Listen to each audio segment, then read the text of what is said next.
Disclaimer, this video is made for entertainment purposes and background listening purposes only and is not meant to be a credible source of information or research, as everything that I found was just compiled from information that I found on the internet and put into this video. I am not a botanist, I am not a dermatologist, and I am not an esthetician. Please do your own research and speak with your own healthcare professional if you're having any issues with your skin, and keep that in mind as you're listening to this video. Thank you very much, and other than that, I hope you enjoy the video. I can't be the only one who's ever wondered if there's anything actually witchy about witch hazel.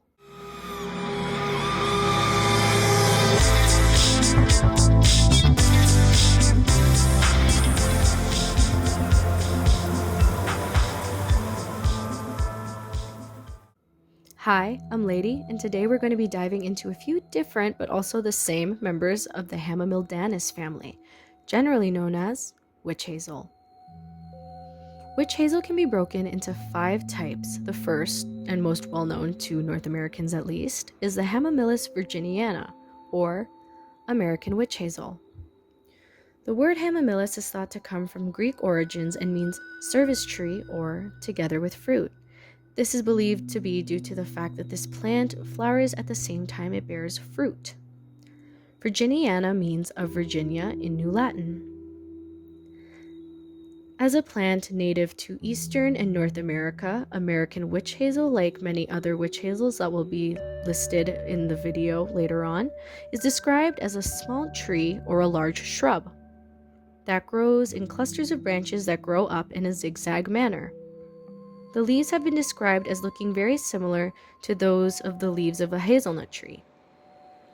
They are a deep green with an unequal offset leaf base with large wavy teeth on the margins.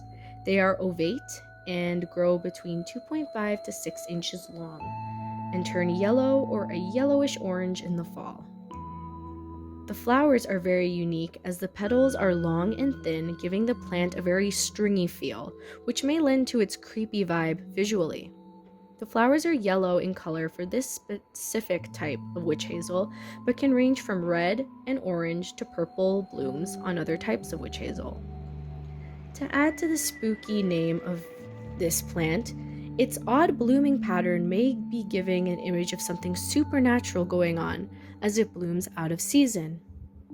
You see, most plants bloom in the spring, develop their seeds over the summer, and after the seeds mature, they go dormant in the fall. However, the witch hazel blooms from October to December, meaning its yellow, spidery flowers bloom around Halloween, which makes its name feel more and more appropriate. While it is blooming, it also sheds its leaves and then continues to bloom after the plant goes dormant. While the blooms are open, it's also able to eject its seeds, which are tiny and black, from the plant to make them reach around 30 feet away from the plant. This is due to the time of year in which witch hazel blooms, which is typically cold. So how does it get pollinated in the cold months if most of the pollinators have either died or gone dormant from the cold? Add a drop into the spooky bucket or cool bucket, depending on how you look at this, because it is believed that witch hazel is pollinated by moths. Due to its unique and easy pollinating system, it's believed that because of the winter months, moths are the ones that do pollinate the witch hazel, as moths have heat-insulating hairs and an ability to shiver, which brings up their body heat up to 50 degrees from what I could find. While researching for this video, I did find in particular that they said they're pollinated by the shiver moth, though while diving deeper into researching, I couldn't find the existence of any such moth. From what I understand, most moths do have the ability to shiver and do have heat insulating hairs all over their bodies, which helps them to survive in cold weather. So just little 2 cents there, a little fun fact about while I was researching. And if a shiver moth does exist, I would like to know, because that is a really cool name. But yeah, just a little fun fact. Now on to other types of witch hazel. The next type of witch hazel is also an American witch hazel. The name is Hamamillus vernalis, which I hope I said correctly, or its common name, Ozark witch hazel, as it is native to the Ozark Plateau in central North America. We've gone over what the first part of the name means, so what does vernalis mean? It's thought to have a Latin origin and mean related / occurring in spring or youth from what I could find. This may be due to this specific witch hazel blooming from January to April, and being the only one to actually reach blooming in April, which is a spring month.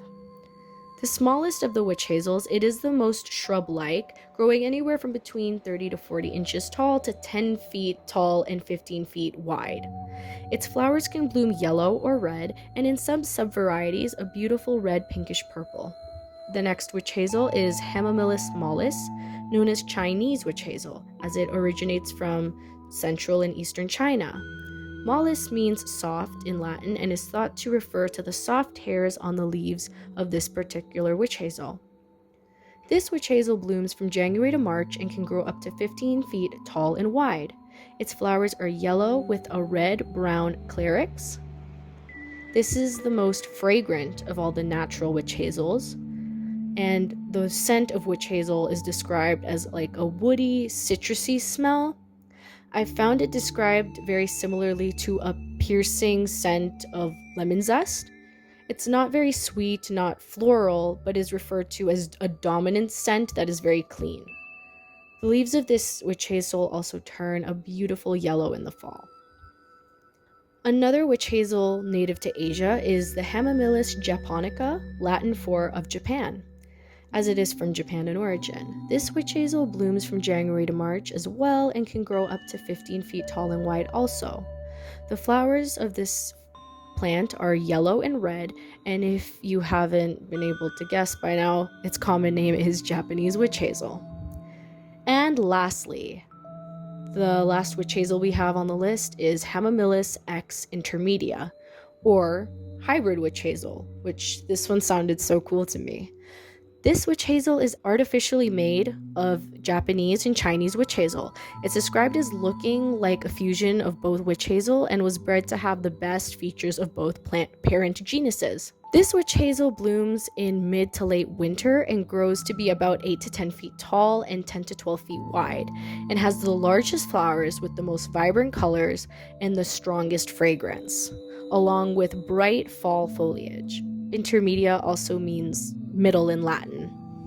As for the common name, which all of these plants share, witch hazel, witch is believed to be derived from the Old English word meaning witch or witch, meaning flexible.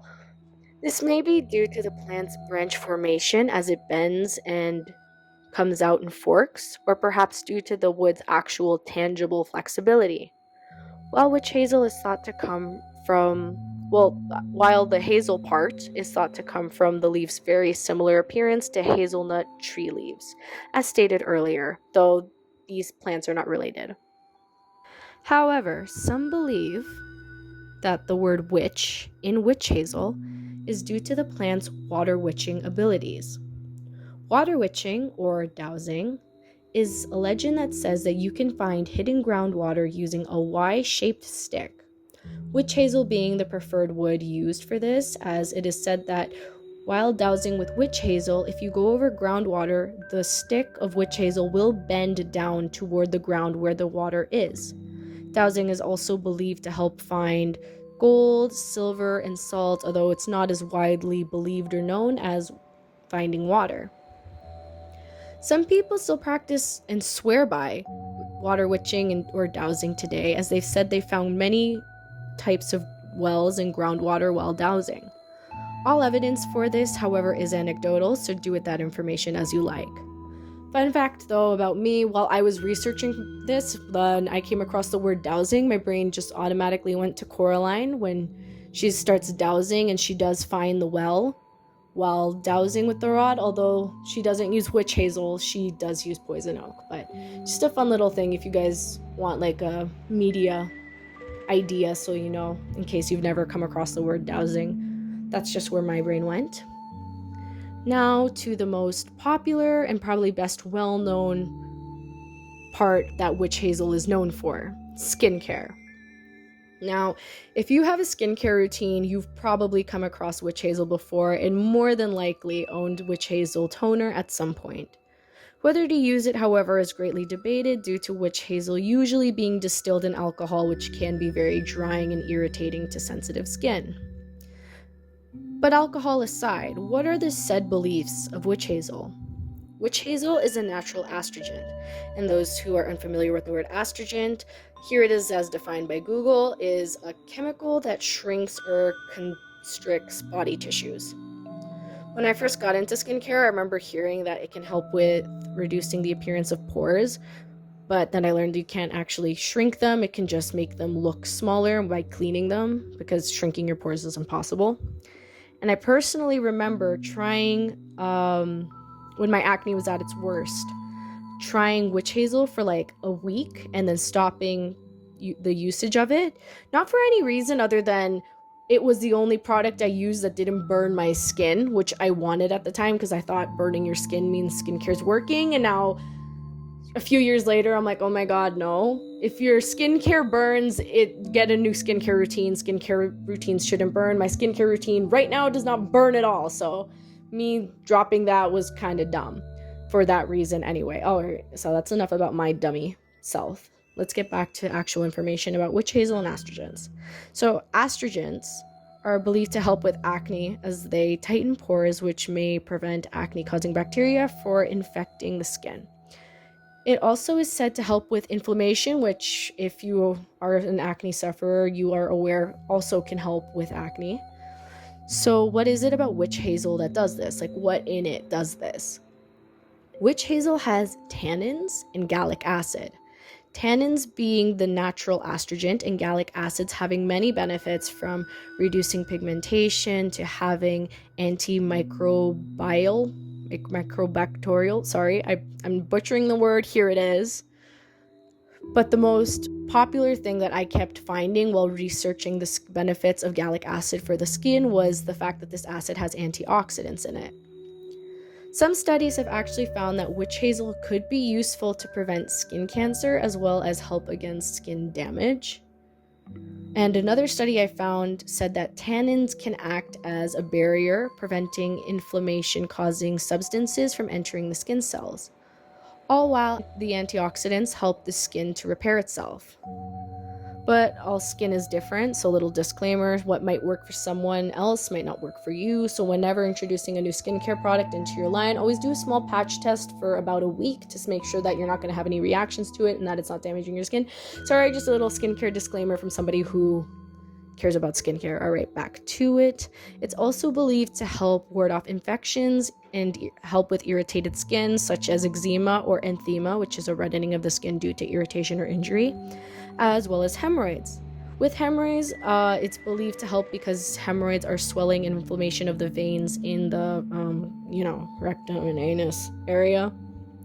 An old remedy actually being soaking a rag, or modern days a cotton ball, in witch hazel and applying it topically to the area, as it is believed to help with swelling and pain. Although if you have any of the above symptoms or illnesses or skin conditions that I mentioned, I would personally just recommend going to a doctor, because doctors are probably a better first bet than home remedies. They went to school for this, they can help you with that.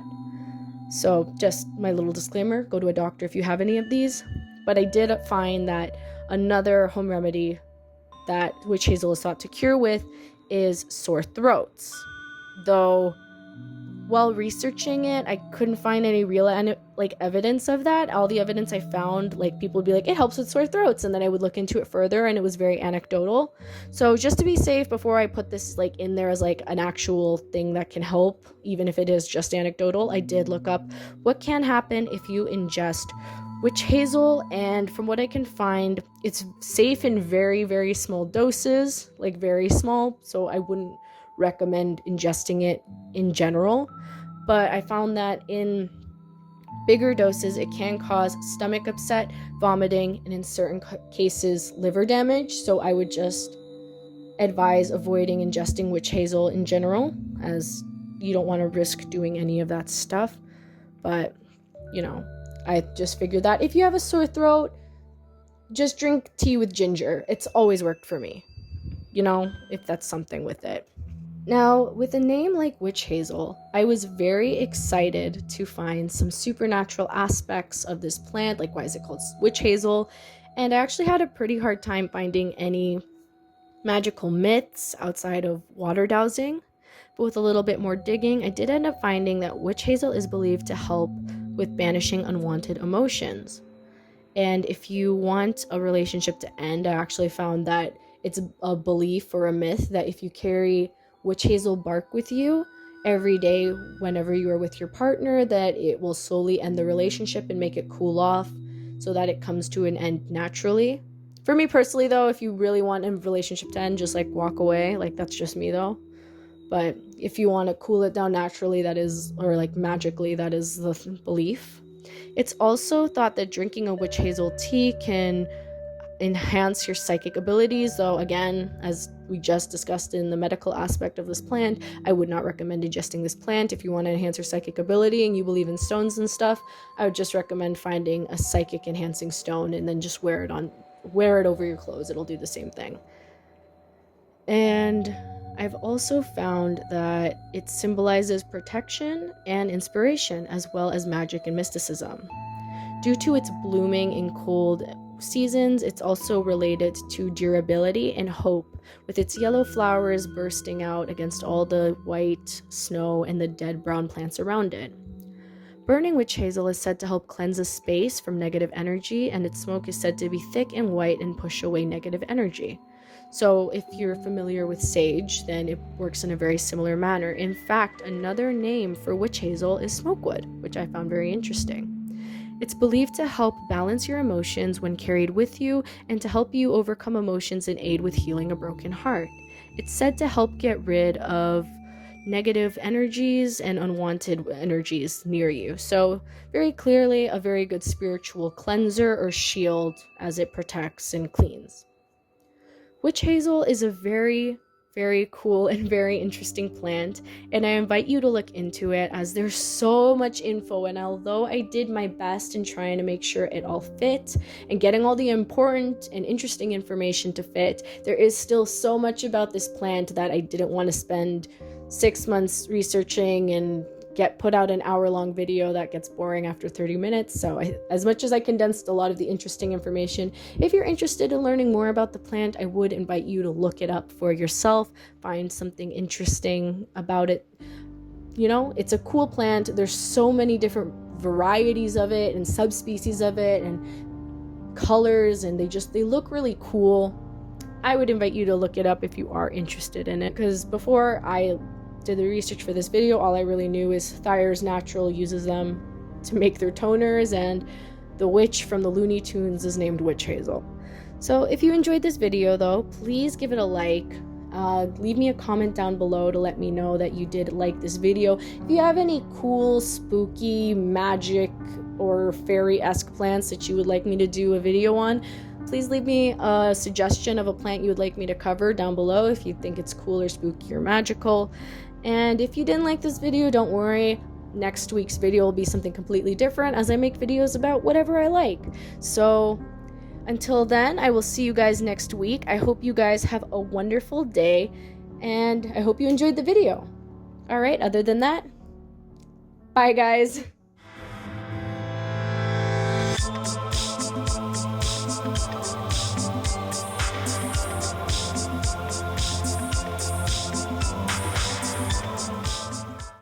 Black from the plant. To make just a little fun fact, they're not basic. They don't get pollinated by bees and butterflies. Witch hazel is metal. They get pollinated by moths. Feet, tall, ish purple. The next witch hazel